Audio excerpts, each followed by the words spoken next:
Pada Sabtu, 5 Agustus 2023, terjadi sebuah insiden yang mengguncang Medan, Sumatera Utara, saat puluhan anggota Kodam 1 Bukit Barisan melakukan penggerudukan ke ruang penyidik di Polrestabes Medan. Kejadian ini menarik perhatian publik karena memperlihatkan ketegangan antara aparat penegak hukum dan militer yang sudah berlangsung cukup lama. Insiden di Polrestabes Medan ini mengingatkan kembali pada peristiwa dramatis yang terjadi 21 tahun sebelumnya di Binjai. Meskipun jarak waktu kedua kejadian cukup lama, keduanya memiliki pemicu yang serupa, keterlibatan aparat dalam membeking tersangka kasus pidana. Pada kejadian terbaru ini, ketegangan dimulai ketika Kesatuan Hukum Kodam 1 Bukit Barisan meminta agar penahanan ARH, seorang tersangka mafia tanah, ditangguhkan. Ternyata, ARH adalah keluarga dari Mayor Dedi Hasibuan, penasihat hukum Kodam 1 Bukit Barisan. Ketika permintaan tersebut ditolak oleh pihak Polrestabes Medan, Mayor Dedi bersama sekitar 40 prajurit TNI mendatangi kantor polisi dan masuk ke ruang penyidik Satuan Reserse Kriminal. Dalam rekaman video yang beredar, Dedi terlihat membentak Komisaris Fathir Mustafa, Kepala Satreskrim Polrestabes Medan, dan mendesak agar penahanan ARH dibatalkan. Tekanan ini akhirnya membuahkan hasil, dan ARH pun dibebaskan.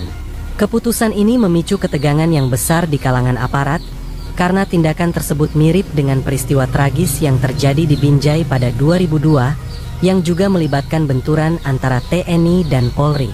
Insiden ini kembali membuka luka lama dan menyoroti potensi disintegrasi dalam tubuh institusi keamanan negara, khususnya dalam hubungan antara TNI dan Polri yang seringkali rentan terhadap gesekan dan persaingan. Pada tahun 2002, wilayah Sumatera Utara diguncang ketegangan luar biasa yang melibatkan bentrokan berdarah antara aparat keamanan.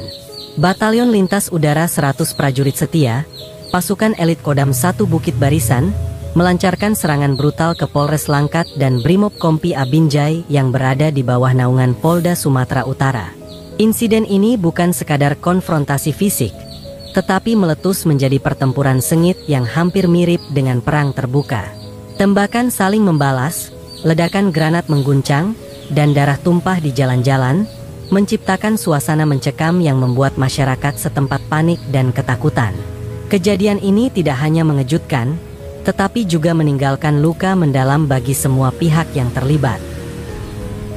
Bagaimana kasus ini bisa terjadi? Mari kita selami kasus ini sedalam mungkin. Sabtu, 28 September 2002, pukul 7 malam, suasana di kota Binjai terasa tegang. Di balik keramaian kota yang biasanya sibuk, ada sebuah insiden yang mulai menyebar cepat di kalangan warga. Marwan, seorang warga biasa yang dikenal oleh banyak orang di Binjai, ditangkap oleh pihak kepolisian karena diduga terlibat dalam kasus peredaran narkotika. Berita tentang penangkapan Marwan segera mengguncang lingkungan sekitarnya, karena dia bukanlah orang sembarangan. Selama ini, Marwan tampak seperti orang yang hidup biasa, namun ternyata ia memiliki hubungan dengan jaringan peredaran narkoba yang telah lama beroperasi di wilayah Sumatera Utara. Pihak berwenang sebelumnya telah memantau gerak-gerik Marwan selama beberapa bulan, menduga bahwa ia terlibat dalam perdagangan narkotika. Setelah penyelidikan yang intens, polisi akhirnya menangkap Marwan di rumahnya, dengan barang bukti sejumlah besar narkotika yang disembunyikan di dalam lemari. Sabtu, 28 September 2002, pukul 8 malam, kabar tentang penangkapan Marwan yang terlibat dalam kasus peredaran narkotika segera menyebar ke kalangan orang-orang terdekatnya. Salah satunya adalah Praka Arman, seorang anggota Batalion Linut 100 prajurit setia. Mendengar temannya, Marwan, ditangkap oleh pihak kepolisian Polres Langkat di Jalan Hasanuddin, Kota Binjai, Arman merasa perlu untuk turun tangan. Tanpa membuang waktu, Arman segera bergegas menuju Polres Langkat. Dikenal sebagai sosok yang tidak mudah dibantah dan memiliki pengaruh kuat, Arman tahu bahwa ia harus bertindak cepat untuk membebaskan Marwan. Sesampainya di Polres, ia langsung menuju ruang Kepala Satuan Reserse, Ajun Komisaris Togu Simanjuntak, untuk menyampaikan permintaan langsung. Dengan penuh keyakinan, Arman memasuki ruangan Simanjuntak. Suasana di dalam kantor itu tegang, seiring dengan Arman yang menyampaikan maksudnya. "Saya minta Marwan dibebaskan," tegas Arman, menatap Simanjuntak dengan penuh tekanan. Tentu saja, permintaan tersebut bukanlah hal yang mudah diterima. Simanjuntak, yang sudah mengetahui bahwa Marwan ditangkap atas dugaan keterlibatan dalam jaringan narkoba, tidak tinggal diam. Ia dengan tenang menanggapi, namun dengan nada tegas, "Permintaan Anda tidak bisa saya penuhi, karena Marwan terlibat dalam kasus peredaran narkotika yang sangat serius. Kami sudah memiliki bukti yang cukup." Arman, yang sudah terlanjur marah, menanggapi penolakan itu dengan semakin mendesak. Ia berusaha meyakinkan Simanjuntak bahwa Marwan adalah teman dekatnya dan bahwa dia seharusnya diberikan kebebasan sementara. Namun, Simanjuntak tetap bertahan pada keputusannya, dengan alasan hukum yang harus dijalankan tanpa intervensi dari pihak luar. Keadaan di ruangan semakin tegang, dan Arman mulai merasa tidak dihargai. Ia sadar menolak permintaan ini bisa berakibat fatal, bukan hanya bagi Marwan, tetapi juga bagi hubungan antara TNI dan Polri. Ini lebih dari sekadar soal sahabatnya yang tertangkap. Ini tentang kehormatan dan kewibawaan instansinya. Akhirnya, Arman keluar dari ruangan dengan penuh kekesalan, menyadari bahwa apapun yang terjadi, tak ada yang akan berjalan tanpa konsekuensi. Arman kembali ke markasnya dengan perasaan marah yang membara. Ia tidak bisa menerima kenyataan bahwa temannya, Marwan, yang ditahan atas tuduhan peredaran narkotika tidak dibebaskan. Dendam dan kekecewaan semakin menguasainya, dan ia tahu harus bertindak cepat. Di markas Linut 100, Arman mengumpulkan sekitar 10 rekan prajurit yang sudah familiar dengan ketegangan yang terjadi. Ia dengan penuh semangat menyebarkan cerita bahwa salah satu anggota mereka, Marwan, telah ditahan di Polres Langkat dan diperlakukan dengan tidak adil. Dengan kata-kata yang membakar emosi, Arman menghasut rekan-rekannya, mengatakan bahwa ini bukan sekadar masalah hukum biasa, tetapi sebuah penghinaan terhadap kehormatan mereka sebagai prajurit. "Kita tidak bisa diam. Teman kita dihina dan ditahan di sana. Mereka harus tahu siapa kita," katanya dengan suara keras. Para prajurit, yang sudah terpengaruh dengan kata-kata Arman, bersiap-siap meninggalkan markas. Mereka tidak hanya ingin membebaskan Marwan, tetapi juga menunjukkan kekuatan mereka kepada pihak kepolisian. Tanpa banyak perencanaan, mereka bergerak mengendarai sepeda motor menuju Polres Langkat dengan langkah cepat dan penuh amarah. Suasana semakin tegang saat mereka mendekati gedung kepolisian. Setibanya di Polres, suasana langsung berubah menjadi mencekam. Para prajurit Linut yang datang berbaris di depan gerbang Polres, membawa senjata dan sangkur yang menggantung di sisi mereka. Tak ada lagi kata-kata persuasif, hanya ancaman yang tersirat di setiap langkah mereka. Arman, yang memimpin, langsung mengarah ke ruang Kepala Satuan Reserse, Ajun Komisaris Togu Simanjuntak. Begitu Arman dan para rekannya memasuki ruang penyidik, suasana semakin memanas. Simanjuntak yang sudah bersiap dengan timnya langsung berdiri tegak, menghadapi Arman yang semakin mendekat dengan wajah penuh amarah. Tensi di dalam ruangan itu semakin meningkat saat Arman kembali mendesak, meminta Marwan segera dibebaskan tanpa prosedur hukum. Simanjuntak yang tahu betul bahwa Arman dan pasukannya tidak bisa diperlakukan sembarangan, dengan tegas menolak permintaan itu, kali ini dengan lebih tegas daripada sebelumnya. "Kami akan menjalankan proses hukum sesuai prosedur, tidak ada yang bisa menghalangi itu," jawab Simanjuntak dengan suara yang berat dan penuh kewibawaan. Namun, kata-kata Simanjuntak seperti menyulut api yang sudah menyala. Tiba-tiba, salah seorang anggota Linut 100 yang berada di belakang Arman, yang tampaknya sudah tidak bisa menahan emosi, menghunus sangkur dari balik jaketnya. Dengan cepat, dia menyerang Simanjuntak yang sedang berdiri tenang di depannya. Dalam serangan itu, salah satu telinga Simanjuntak terputus. Suasana yang sebelumnya penuh ketegangan langsung meledak menjadi kekacauan yang tak terkendali. Sangkur itu melesat tajam, menghantam sisi wajah Simanjuntak. Sekejap, Darah mengucur deras dari telinga kanan Kepala Satuan Reserse Polres Langkat itu. Sontak, Simanjuntak terjatuh ke lantai, terluka parah, sementara suara teriakan mulai terdengar di sekeliling ruangan. Kekacauan terjadi begitu cepat, seolah-olah dunia runtuh dalam sekejap. Para anggota polisi yang menyaksikan serangan itu langsung bereaksi. Dalam sekejap, tembakan mulai terdengar, menggema di seluruh gedung Polres. Suara tembakan itu memekakan telinga dan membangkitkan rasa takut di hati siapapun yang berada di sekitar. Anggota Linut 100 yang tidak siap dengan serangan balasan berlarian panik, mencari perlindungan di setiap sudut ruang Polres yang sempit dan kacau. Suasana berubah menjadi lebih mencekam, suara tembakan terus bergema, menambah ketegangan yang sudah melanda. Dua prajurit Linut 100 tidak sempat menghindar dari tembakan yang datang begitu cepat. Mereka terjatuh ke lantai dalam sekejap, satu di antaranya tertembak di dada, sementara yang lain tembus peluru di bagian kepala. Darah mengucur deras dari tubuh mereka yang terkapar. Pemandangan itu mengerikan, darah yang menciprat ke lantai, membentuk genangan yang semakin besar. Salah satu dari mereka, yang masih sempat berusaha bergerak, menggeliat sejenak, namun napasnya terhenti. Sementara itu, beberapa prajurit Linut yang masih bisa bergerak cepat berlarian keluar gedung, menembus lorong-lorong sempit Polres, berusaha menyelamatkan diri dari kekacauan yang sudah tidak bisa dibendung lagi. Mereka tidak lagi berpikir tentang perlawanan atau pertarungan, hanya insting untuk bertahan hidup yang mengendalikan mereka. Desir angin malam yang terasa dingin semakin mencekam, seiring mereka berlari tanpa arah, tubuh mereka dihantam ketegangan dan ketakutan yang luar biasa. Di luar gedung, suasana semakin ricuh. Warga yang mendengar letusan tembakan berlarian ketakutan, menutup pintu dan jendela rumah mereka, menyembunyikan diri dalam kegelapan malam.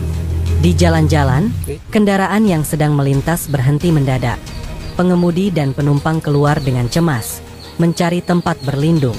Tembakan yang terus bersahutan hanya menambah kecemasan yang menyelimuti kota. Di dalam gedung, polisi yang tersisa berusaha mempertahankan kontrol meskipun mereka dalam keadaan panik. Beberapa polisi mencoba membantu Simanjuntak yang tergeletak terluka, namun situasi semakin tidak terkendali. Terpaksa, mereka mundur, melindungi diri dan mengatur ulang pertahanan. Di luar Polres, beberapa anggota Linut yang berhasil lolos dari tembakan mulai bersembunyi di area sekitar, mencoba menyusun strategi untuk langkah selanjutnya.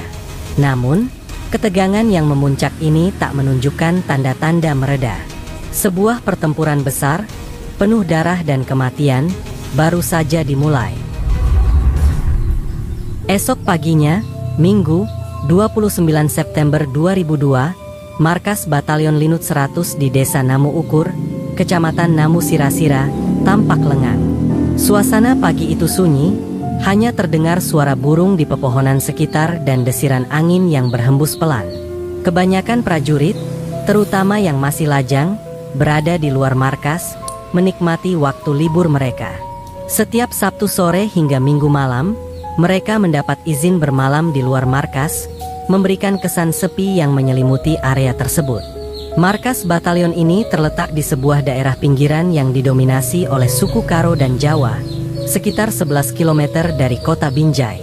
Wilayah yang subur ini dipenuhi kebun sawit, kelapa, dan karet yang membentang luas.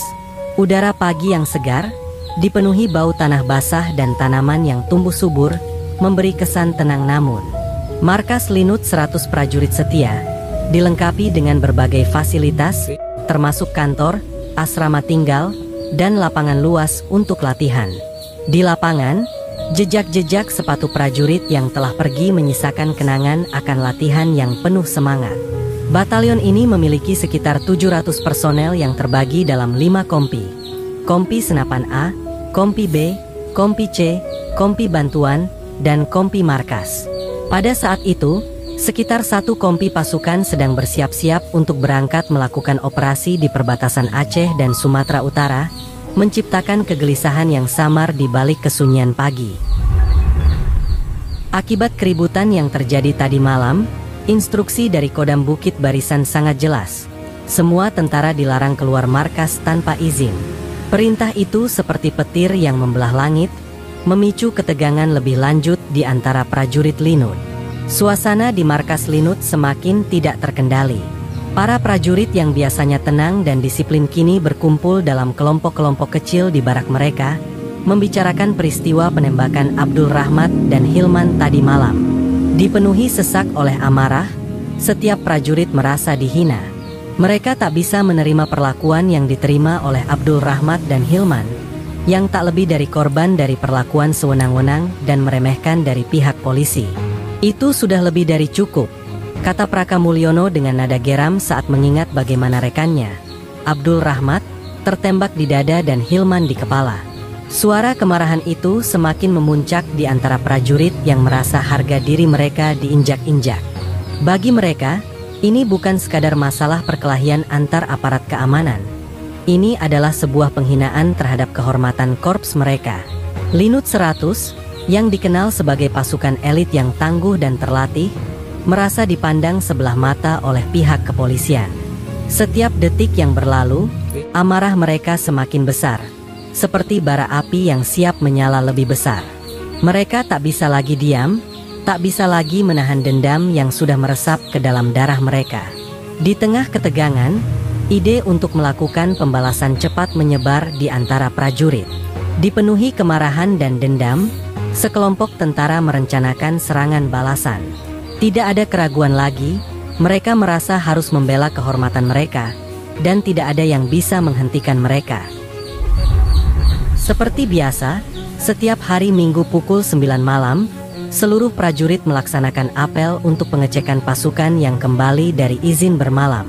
Malam itu, hampir semua prajurit hadir, berdiri rapi di halaman depan markas dengan pakaian loreng hijau mereka. Komandan Batalion Linut 100, Mayor Infanteri Matsuni, memberi pengarahan pada ratusan anak buahnya. Ia menjelaskan rencana pengiriman sekompi pasukan ke perbatasan Aceh dalam 2 hari mendatang, dan juga menyinggung peristiwa yang terjadi di Polres Binjai. Ia mengingatkan pasukannya untuk tidak mengambil tindakan apapun terkait kejadian tersebut, karena persoalan itu akan diselesaikan oleh para atasan mereka. Kalau merasa saya komandanmu, sebagai bapakmu, tolong ingat, jangan sampai ada anggota yang keluar tanpa perintah saya, tegasnya. Tak ada prajurit yang membantah perkataan komandannya. Mereka membubarkan diri. Sebagian ada yang kembali ke asrama mereka. Sebagian lagi bertahan dekat barak kompi Senapan A. Para tentara itu bergerombol, membicarakan lagi rencana pembalasan itu.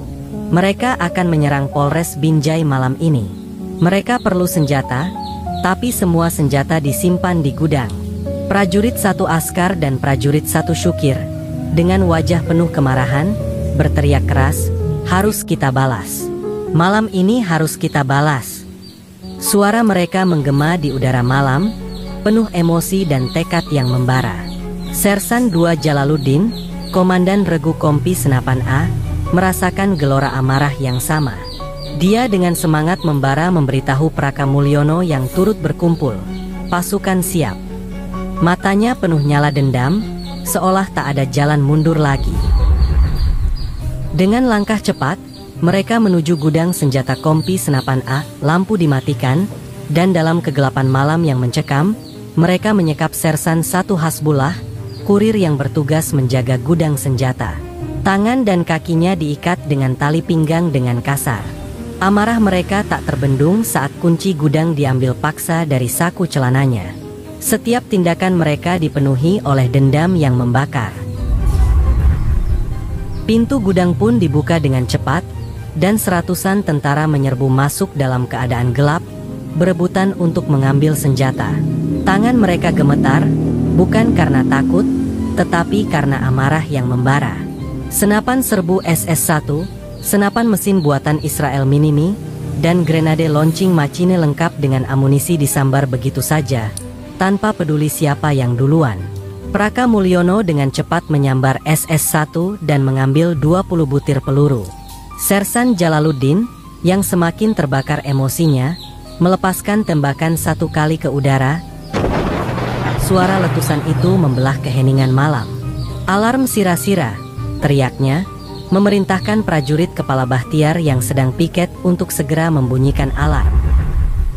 Alarm itu langsung mengaung-ngaung, memecah keheningan malam, menggetarkan setiap jiwa yang mendengarnya. Prajurit-prajurit yang sudah pulang ke asrama kelabakan panik, namun cepat berlari menuju lapangan apel. Beberapa dari mereka membuka gudang senjata di masing-masing kompi untuk mengambil senjata. Sudah menjadi aturan, jika alarm sira-sira berbunyi, semua prajurit, dimanapun mereka berada, harus segera berkumpul dengan pakaian dan senjata lengkap. Alarm itu adalah genderang perang yang memanggil mereka untuk bertindak. Dalam hitungan menit, ratusan tentara bersenjata lengkap sudah berkumpul di lapangan. Ketika lampu kembali menyala, 6 truk tentara sudah siap mengangkut pasukan, mempersiapkan mereka untuk apa yang akan datang. Keheningan malam yang penuh ketegangan berubah menjadi hiruk-pikuk persiapan, menandakan bahwa pertempuran besar semakin dekat. Mayor Matsuni terkejut mendengar suara alarm sira-sira yang memecah keheningan malam. Awalnya, dia pikir para prajurit hanya akan latihan, tapi ketika melihat begitu banyak pasukan berkumpul, hampir 2 kompi lebih, barulah dia sadar ada sesuatu yang tak beres. "Ada apa ini? Apa yang terjadi?" teriaknya.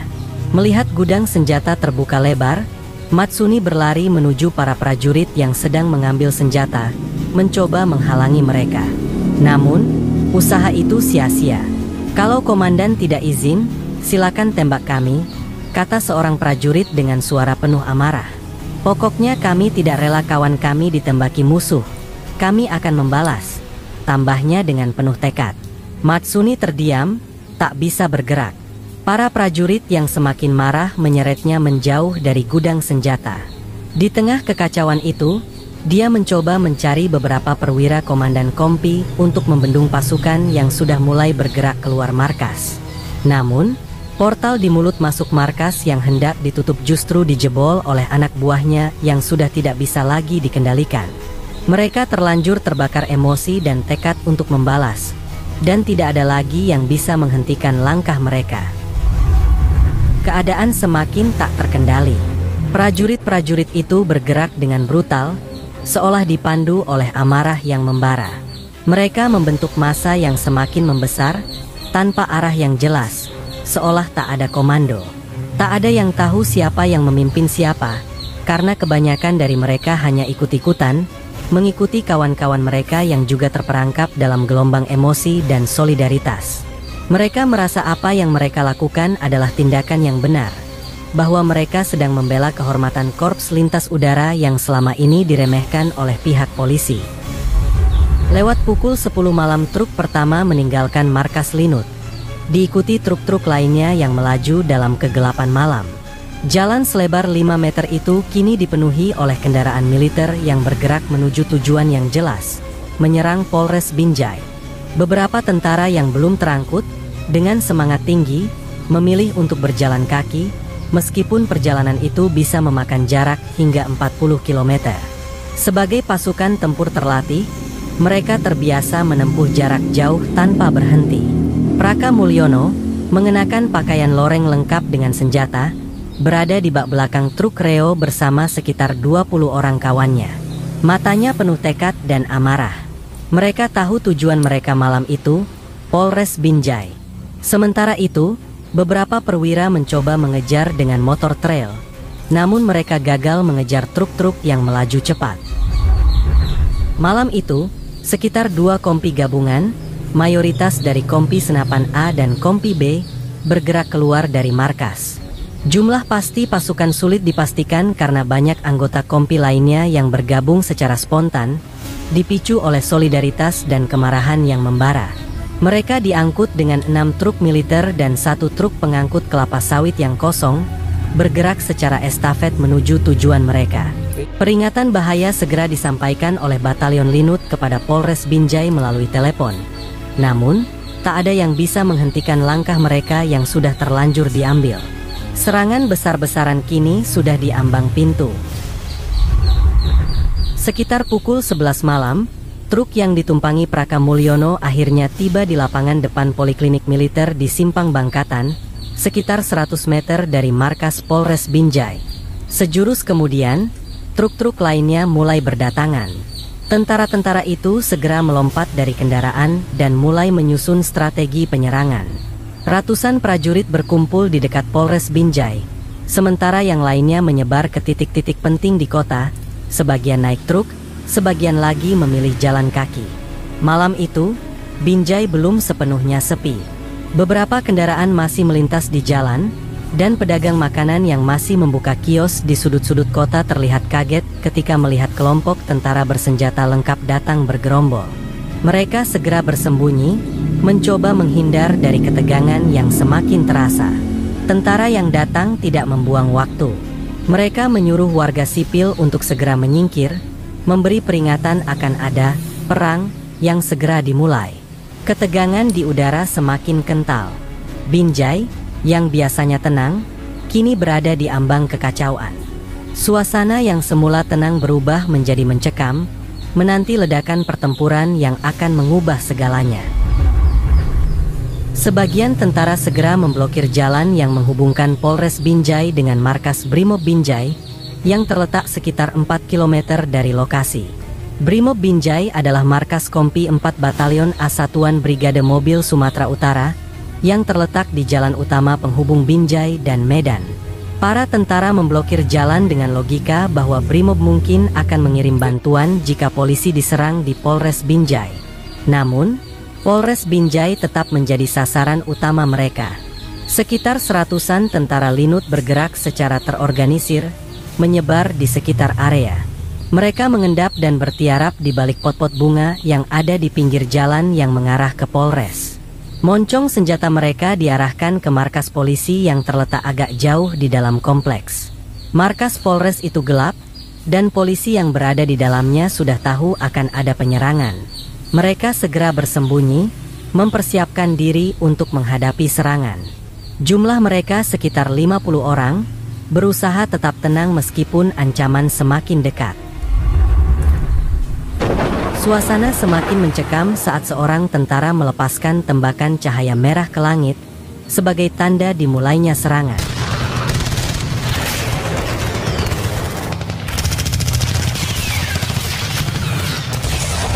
Suara ledakan senjata pelontar menggema, menghantam atap markas polisi dan memecah kesunyian malam. Penyerangan dimulai.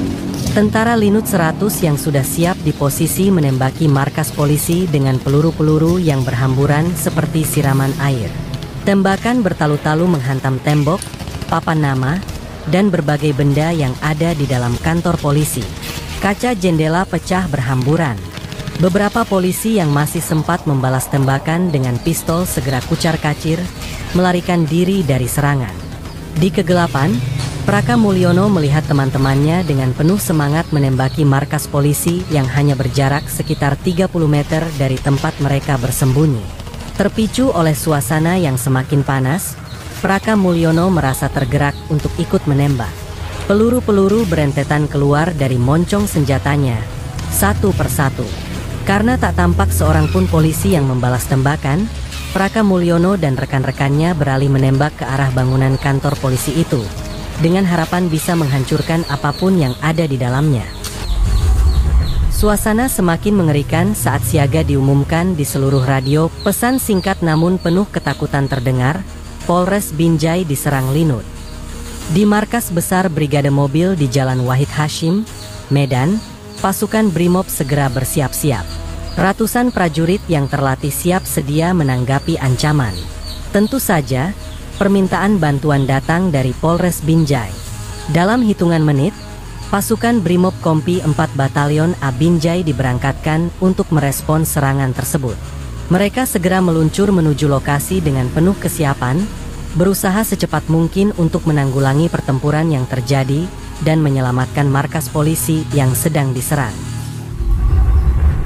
Sekitar pukul 12 malam, iring-iringan truk dan mobil Suzuki Jimny yang membawa belasan pasukan Brimob meluncur menuju Polres Binjai. Markas Brimob Kompi 4 hanya berjarak sekitar 1 km dari bundaran tempat tentara Linut berjaga-jaga sejak awal. Begitu truk pertama memasuki daerah yang lebih dekat dengan Polres, kontak senjata pun tak terhindarkan.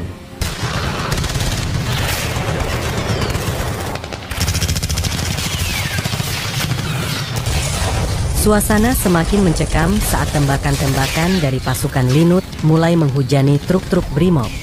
Jumlah tentara Linut yang lebih banyak di sekitaran Bundaran Tugu membuat pertempuran ini menjadi tak berimbang. Truk-truk Brimob menjadi sasaran empuk, peluru-peluru menghantam kendaraan dan membuat situasi semakin kacau. Pasukan Brimob berusaha bertahan, tetapi mereka tak bisa menghindari gempuran yang terus datang. Di dalam truk Brimob, Inspektur 2 Tito Yuda Dharma yang duduk di bagian depan terluka parah akibat tembakan yang datang begitu cepat. Tak lama kemudian, Barada Heri Kurniawan dan Brigadir 1 Ilham juga tumbang, terkena terjangan peluru yang menghujam truk mereka. Dalam keadaan kacau, truk Brimob itu terpaksa mundur, melarikan diri dari pertempuran yang semakin sengit, meninggalkan rekan-rekannya yang terluka dan bertaruh nyawa di medan yang penuh dengan tembakan. Pada pukul 1 malam, iring-iringan mobil yang terdiri dari Suzuki Katana, truk Dina, dan mobil APC berangkat dari Medan menuju Binjai. Di atas truk Dina terdapat 17 pasukan Brimob yang siap terjun ke medan tempur. Inspektur 2 Hardi Chaniago, Wakil Komandan Brimob Kompi 1 Batalion A, duduk di bagian depan truk bersama supirnya, Barada Marwin Santosa. Chaniago menerima telepon dari atasannya yang memberitahukan bahwa pasukan Brimob di Polres Binjai tengah diserang oleh tentara Linut dan membutuhkan evakuasi segera. Marwin, yang berada di belakang kemudi, menambah kecepatan truk, melaju cepat di jalan sepi Medan Binjai. Kalau dihadang, kita harus siap berhenti cepat, kata Chaniago, memandang jalanan yang gelap dan sepi, namun penuh ancaman. Saat truk melintasi daerah Diski dan mendekati Tugu Ucapan Selamat Datang Kota Binjai, mereka melihat sekelompok warga yang berdiri di pinggir jalan. Warga-warga itu berteriak dan melambaikan tangan, mencoba menghentikan truk yang melaju cepat. "Berhenti! Berhenti! Jangan masuk, ada perang!" seru mereka, memberi peringatan dengan ekspresi cemas. Namun, truk terus melaju tanpa berhenti. Mobil Suzuki Katana yang berangkat lebih dulu sudah tak tampak di depan. 1 kilometer menjelang markas Brimob Binjai, Inspektur 2 Hardi Chaniago berkata, "Marwin, kita masuk ke batalion." "Siap Komandan," jawab Marwin, mematuhi perintah komandan. Segera dia memindahkan kakinya ke pedal rem, memperlambat laju truk, siap memasuki markas yang sudah dilanda ketegangan dan ancaman. Di depan mereka, markas Kompi 4 Batalion A Brimob Sumatera Utara terlihat terang benderang, diterangi oleh lampu sorot yang terpasang di beberapa sudut halaman. Bangunan markas dikelilingi lapangan luas, dengan hanya kantor dan masjid kecil yang terlihat dari depan. Rumah-rumah prajurit terletak jauh di belakang markas, sementara di depan markas, rumah-rumah penduduk berderet rapat di sepanjang jalan. Jalan Medan Binjai yang membentang di depan markas selebar 10 meter dipisahkan oleh median jalan berupa tembok setinggi setengah meter. Suasana malam itu agak sepi, karena sebagian besar pasukan Brimob sedang melaksanakan latihan di Sibolangit, persiapan untuk operasi ke Aceh.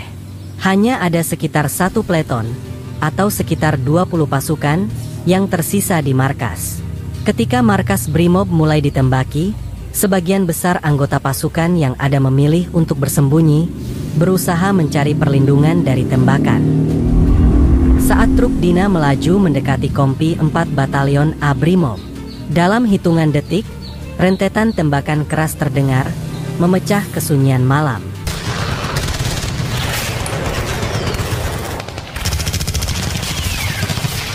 Tanpa peringatan, pasukan Linut yang tersembunyi di balik tembok median jalan mulai menghujani truk dengan peluru. "Rem Win!" teriak Chaniago dengan suara panik. Suaranya hampir tercekat, namun Marwin hanya diam. Tubuhnya terkulai lemas di depan setir truk. Kepalanya tertunduk, tidak ada gerakan sama sekali. Mata Marwin terpejam rapat, seakan menahan rasa sakit yang tak terbayangkan. Darah mengalir deras dari kepala yang hancur, membasahi sekitarnya dengan warna merah pekat yang semakin melebar. Peluru itu menembus dahinya, meninggalkan luka yang mematikan. Truk terus melaju. Dalam sekejap, Chaniago tidak bisa lagi menunggu. Ia meraih setir dan dengan refleks membantingnya ke kiri. Truk meluncur naik ke trotoar, berhenti melintang menutup sebagian jalan. Suasana semakin menegangkan. Tak jauh dari situ, Suzuki Katana yang lebih dulu berangkat teronggok. 3 pasukan Brimob yang berada di dalamnya sudah lari tunggang langgang, meninggalkan mobil itu karena hujan tembakan yang datang. Chaniago terus berusaha mengguncang Marwin, mencari respons. Tapi kemudian, sekejap mata, Chaniago menatap dengan ngeri. Darah segar mulai mengalir dari kepala Marwin. Wajahnya kini tertutup darah. Marwin, anak buahnya yang baru berusia 23 tahun, tewas seketika. Sebelum Chaniago bisa berbuat banyak, suara jeritan mengerikan terdengar dari bak belakang truk. "Tolong, komandan, saya kena!" Teriakan itu tercampur dengan suara kepanikan dan deru senjata. 12 anak buahnya terkena tembakan, darah menyembur kemana-mana. Panik, semua serba buru-buru. Chaniago tidak sempat membalas tembakan. Suara tembakan semakin keras, menggema di seluruh jalan, menghujani mereka tanpa ampun.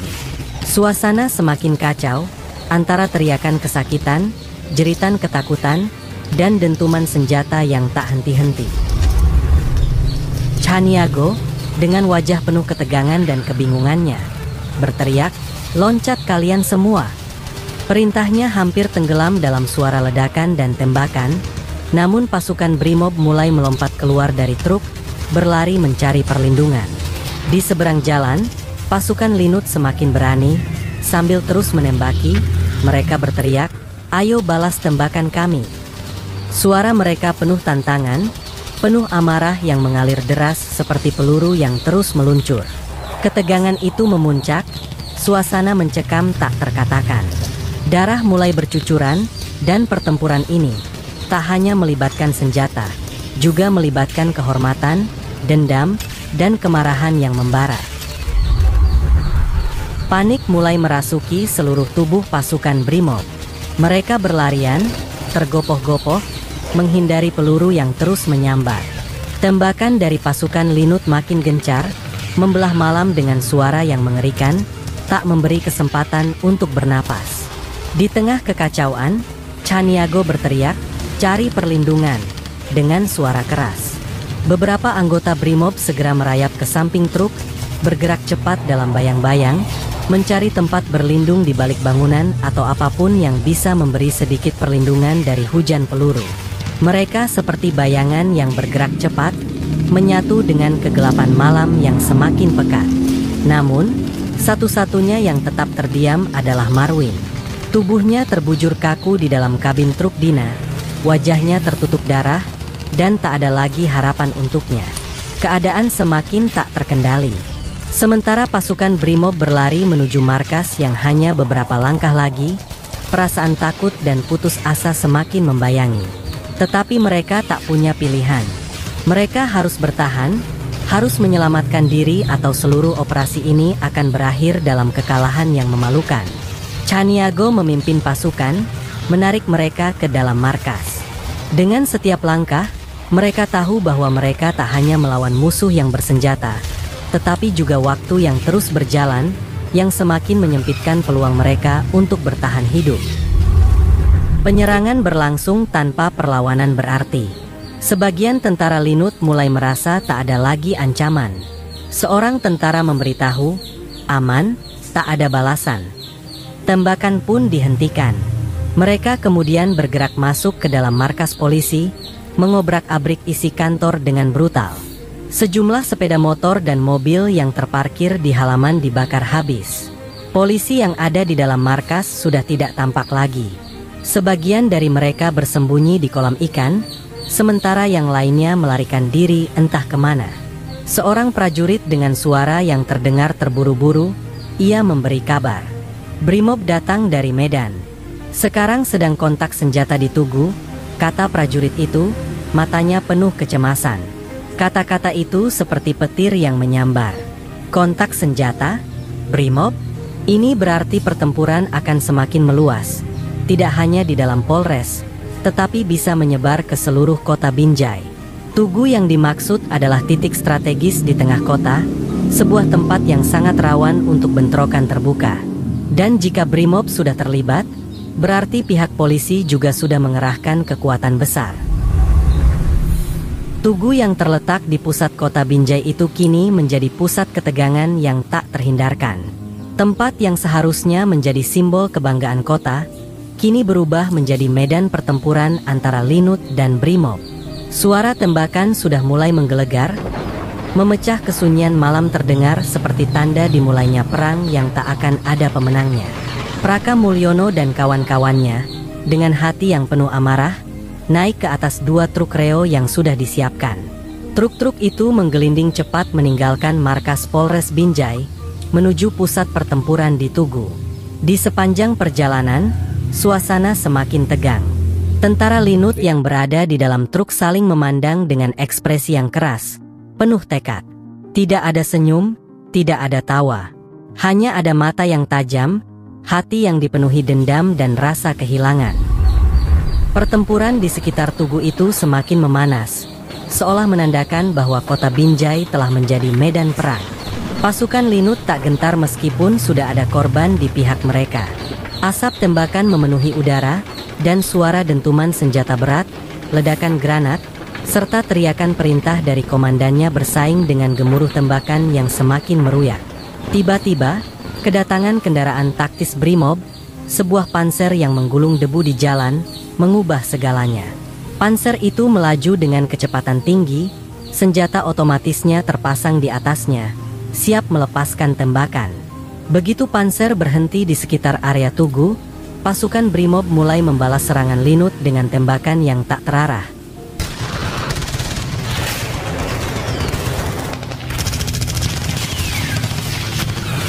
Mengarah ke segala penjuru. Senapan mesin yang terpasang di panser melepaskan peluru dengan kecepatan tinggi, menciptakan hujan peluru yang membuat setiap tentara Linut bersembunyi, mencari perlindungan di balik tembok dan bangunan sekitar. Praka Mulyono mengendap di samping rumah warga dekat markas Brimob. Matanya memusatkan perhatian pada panser yang melaju cepat. Senjata otomatis yang terpasang di atas rantis terus menembakkan peluru, berputar tanpa arah. Praka Mulyono berusaha menghindari tembakan itu, dan ketika salah satu peluru melesat sangat dekat, ia terjatuh dari tembok pembatas. Lututnya terasa sakit saat ia mencoba melompati parit untuk mencari perlindungan dan membalas tembakan ke arah rantis. Namun, panser Brimob itu sudah terlalu jauh dan mulai mundur kembali ke medan. Tampaknya kehabisan peluru dan tidak mampu bertahan dengan serangan balik dari pasukan Linut.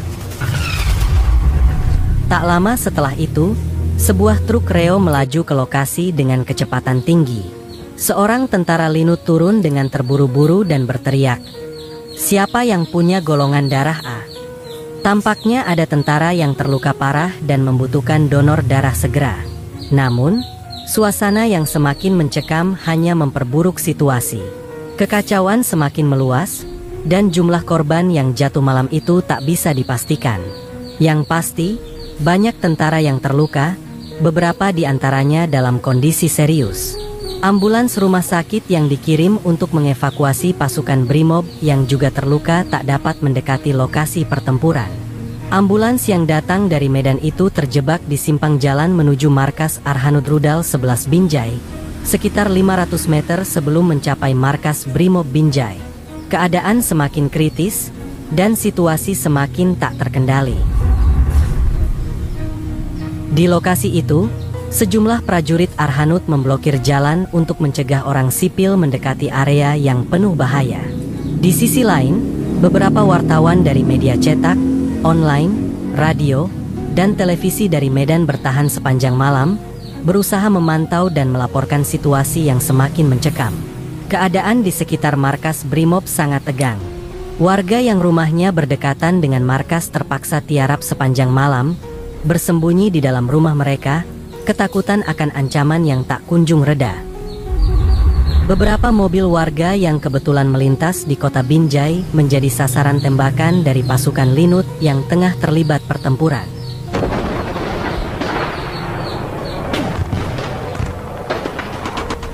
Tembakan itu melesat tanpa pandang bulu, menghujam kaca mobil yang lewat. 2 orang sipil yang sedang dalam perjalanan dari Aceh menuju Medan menjadi korban dalam insiden tersebut. Peluru menembus tubuh mereka, membuat keduanya terkapar tak berdaya di dalam mobil mereka. Suasana semakin mencekam dengan darah yang mengalir dan kengerian perang yang tak hanya menelan korban dari kedua belah pihak, tetapi juga menyasar warga sipil yang terperangkap di tengah kekacauan. Tidak ada upaya serius untuk menghentikan aksi brutal pasukan Linut. Praka Mulyono sempat mendengar kabar dari temannya bahwa panser yang membawa Pangdam akan segera tiba dan menginstruksikan agar tidak ditembaki. Namun, harapan itu sirna ketika ternyata Mayor Jenderal M. Idris Gasing tidak pernah muncul di lokasi malam itu. Bahkan, panser kavaleri yang datang dari Medan hanya melintas begitu saja tanpa memberikan bantuan. Di lapangan, pejabat Kodam Bukit Barisan yang hadir hanyalah asisten Intel, Kolonel Iwan Prilianto, yang meskipun turun tangan, tak mampu berbuat banyak untuk meredakan kekacauan. Sepanjang malam, tembakan terus berlangsung, dengan jeda hanya sekitar setengah jam. Pasukan Linut bertahan menguasai kota Binjai tanpa hambatan berarti, hingga pukul 7 pagi pada hari Senin. Kota itu masih berada di bawah kendali mereka. Ketika cuaca mulai terang, tentara Linut 100 melanjutkan aksi mereka dengan melakukan pembersihan di lokasi pertempuran. Mereka yang sebelumnya bertahan di jalan mulai masuk ke dalam markas Brimob. Kantor bagian depan markas terlihat hancur, porak-poranda akibat tembakan senjata otomatis dan senjata berat yang menghujani bangunan itu. Tanpa ampun, mereka membakar kantor beserta kendaraan-kendaraan yang ada di halaman, termasuk Suzuki Katana dan truk Dina yang terhenti di jalan. Asap hitam pekat mengepul ke langit, menandakan kehancuran dan kekacauan yang semakin meluas. Suasana semakin mencekam dengan api yang membakar segala sesuatu yang ada, sementara pasukan Linut terus menjarah dan merusak. Ketika pagi mulai menyingsing dan warga mulai keluar dari rumah mereka, tentara Linut mulai mundur. Mereka tampaknya khawatir akan banyaknya warga yang mulai berkumpul di sekitar lokasi. Tanpa banyak waktu, pasukan Linut mulai menarik diri secara berkelompok dengan berjalan kaki. Sesekali, mereka melepaskan tembakan sebagai peringatan. Sementara itu, sekitar 20-an pasukan Brimob yang baru datang dari Medan mulai memasuki area tersebut, menyisir jalan menuju markas Brimob Binjai. Mereka menemukan banyak korban yang tergeletak di sepanjang jalan. Tubuh Marwin Santosa, yang tewas malam itu, ditemukan tak jauh dari truk Dina yang terbakar. Uang dan telepon selulernya hilang, menandakan adanya perampokan setelah penembakan. Di sebuah jalan kecil di samping markas Brimob, mereka juga menemukan Tito Yuda Dharma dan Ilham dalam keadaan tak bernyawa. Keduanya sempat dibawa oleh rekan mereka yang terluka ke arah markas untuk mendapatkan pertolongan. Namun di tengah perjalanan, melihat banyak tentara Linut yang masih berada di sekitar markas, rekan mereka terpaksa meninggalkan Tito dan Ilham. Tanpa pertolongan medis, keduanya akhirnya tewas karena kehabisan darah. Heri Kurniawan ditemukan tak jauh dari Masjid Agung Binjai, tepat di sekitar Tugu, dalam keadaan tewas dengan tubuh yang penuh luka tembak. Suasana kota semakin mencekam, karena pertempuran yang berlangsung semalam telah menyisakan jejak kekerasan yang mendalam. Sementara itu, sekitar 20 anggota Brimob yang terluka mulai keluar dari tempat persembunyian mereka, dengan wajah penuh luka dan ketegangan yang tak dapat disembunyikan. Mereka yang selamat dari pertempuran, dalam keadaan penuh emosi dan amarah, melihat rekan-rekan mereka yang tewas dan terluka parah. Kemarahan yang membara membuat pasukan Brimob melampiaskannya pada seorang yang tak terlibat dalam pertempuran sama sekali. Prajurit Kepala Purwanto, seorang anggota Arhanud Rudal, yang kebetulan berada di jalan saat Brimob memasuki Binjai, menjadi sasaran amukan mereka. Tanpa alasan yang jelas, Purwanto yang kebingungan dan tidak dapat melawan, diserang dengan kekerasan brutal. Dalam keadaan tak berdaya, Purwanto ditembak mati oleh pasukan Brimob yang terluka, seakan-akan tak ada lagi pembeda antara yang terlibat dalam pertempuran dan yang tidak. Kekejaman ini semakin menunjukkan betapa kekacauan telah menyebar dan membutakan segala bentuk belas kasihan. Senin pagi itu, ketegangan yang sudah berlangsung sepanjang malam belum juga mereda. Polres Binjai, yang sebelumnya menjadi pusat perlawanan antara tentara Linut dan Brimob, kini sepi dan terbengkalai. Keadaan yang kacau ini dimanfaatkan oleh puluhan warga yang datang dengan amarah membara. Mereka menjarah barang-barang berharga milik kantor, berlarian dari satu ruang ke ruang lain, mengambil apa saja yang bisa dijual. Suasana di Polres semakin hiruk-pikuk, dengan suara pintu yang dibobol, kaca pecah. Di tengah kekacauan itu, sebuah insiden lain yang lebih serius terjadi. Pintu penjara yang terletak di dalam Polres akhirnya bobol, akibat kerusakan yang ditimbulkan oleh keributan semalam. Sebanyak 61 tahanan yang sebelumnya mendekam di dalam penjara melarikan diri, memanfaatkan kesempatan yang langka ini untuk bebas dari jeratan hukum. Mereka berlarian keluar, berbaur dengan kerumunan warga yang sudah tidak peduli dengan keadaan sekitar, mencari jalan keluar dari kota yang kini dipenuhi dengan kekerasan dan ketakutan. Keadaan yang sudah di luar kendali ini semakin menambah ketegangan di kota Binjai. Lewat pukul 7 pagi, situasi di kota Binjai semakin mencekam.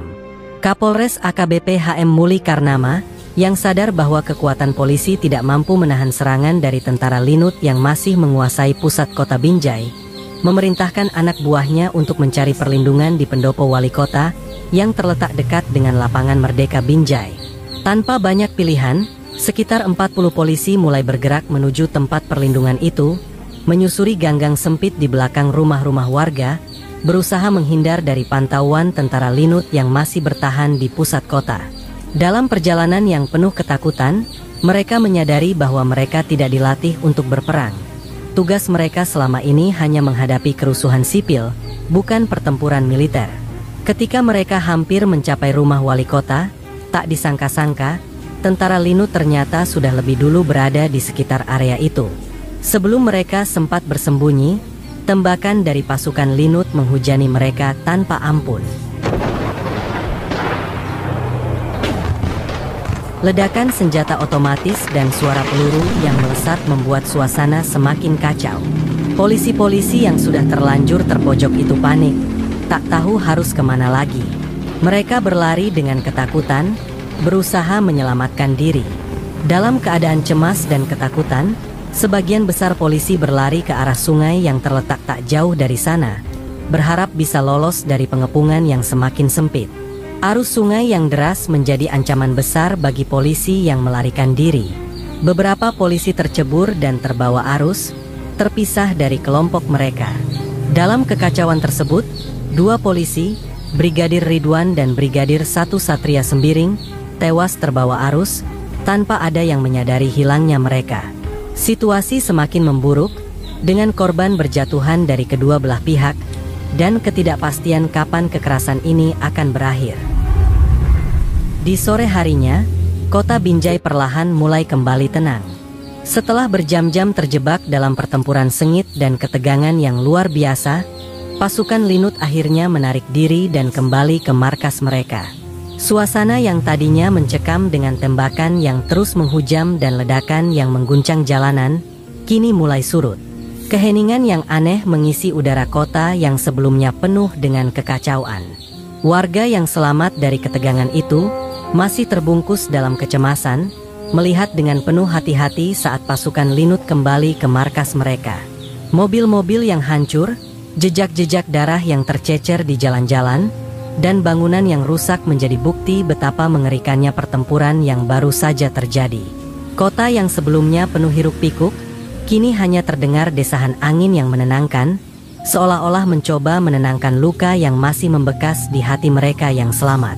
Namun, meskipun pertempuran telah berakhir untuk hari itu, bayang-bayang ketegangan dan kemarahan masih membayangi kota Binjai. Warga yang masih ketakutan tak tahu apa yang akan terjadi selanjutnya.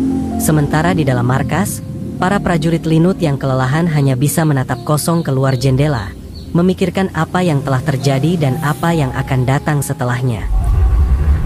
Panglima TNI Jenderal TNI Endriartono Sutarto memerintahkan kepada Kasat Jenderal TNI Ryamizard Riyakudu untuk memecat semua anggota TNI yang terlibat dalam penyerangan Polres Langkat pada 28 dan 29 September 2002. Penegasan ini disampaikan Panglima TNI di Mabes Polri setelah pertemuan dengan jajaran Menko Polkam, jajaran Polri, dan pimpinan redaksi media massa pada Senin 30 September 2002 di Jakarta. Insiden tersebut menyebabkan 10 orang tewas. 3 diantaranya warga sipil. Panglima TNI dan Kapolri telah melaporkan kejadian ini kepada Presiden Megawati Soekarno Putri, yang menyatakan keprihatinannya dan memberikan petunjuk untuk mencegah kejadian serupa, termasuk langkah konsolidasi internal dan rehabilitasi.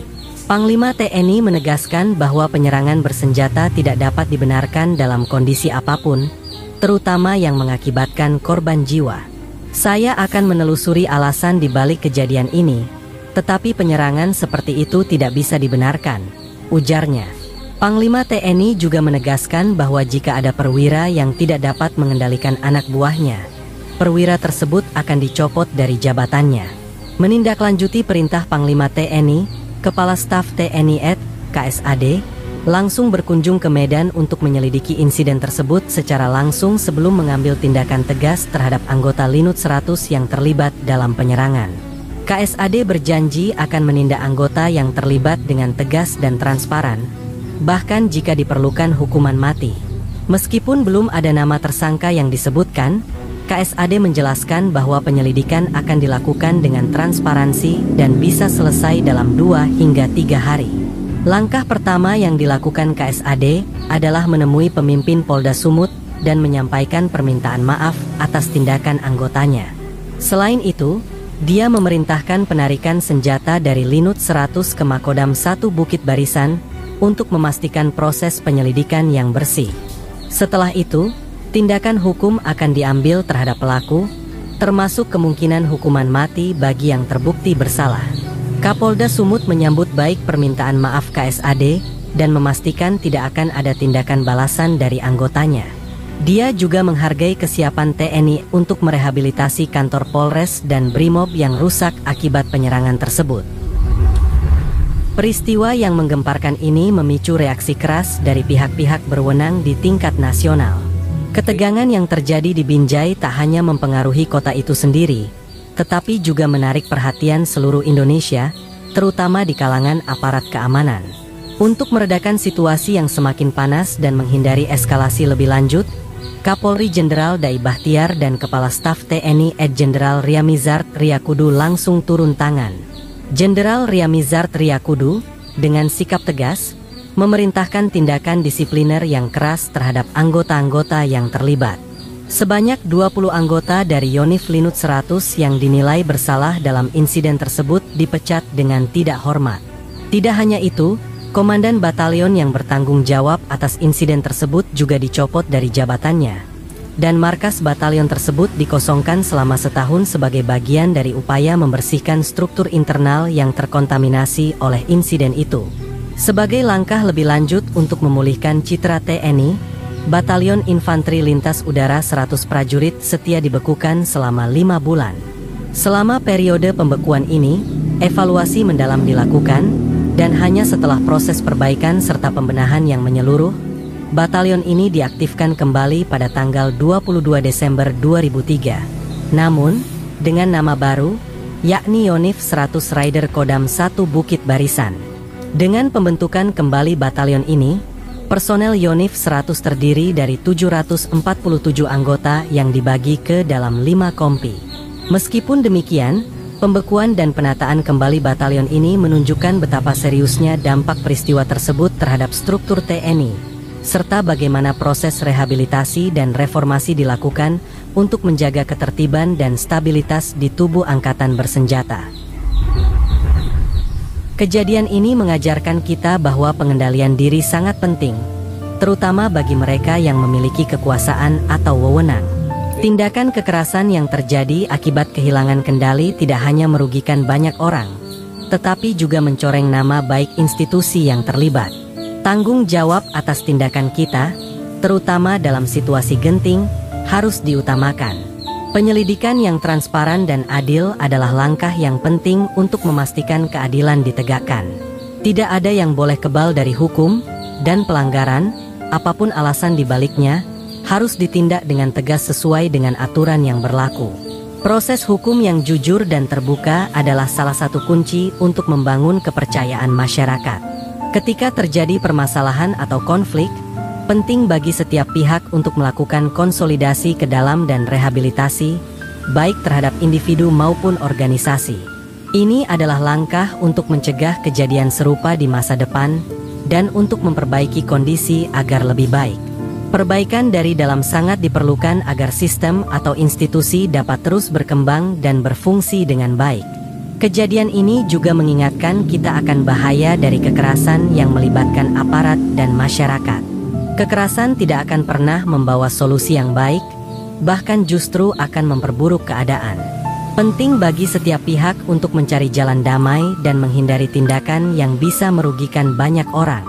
Di tengah situasi yang sangat menegangkan, kita harus tetap ingat bahwa setiap individu, baik itu petugas atau masyarakat biasa, memiliki hak yang sama untuk dilindungi. Tidak ada alasan untuk merendahkan atau menyakiti sesama. Kita semua perlu menjaga empati dan rasa kemanusiaan dalam setiap tindakan kita. Semoga kejadian seperti ini bisa menjadi pelajaran bagi kita semua untuk lebih bijaksana dalam bertindak.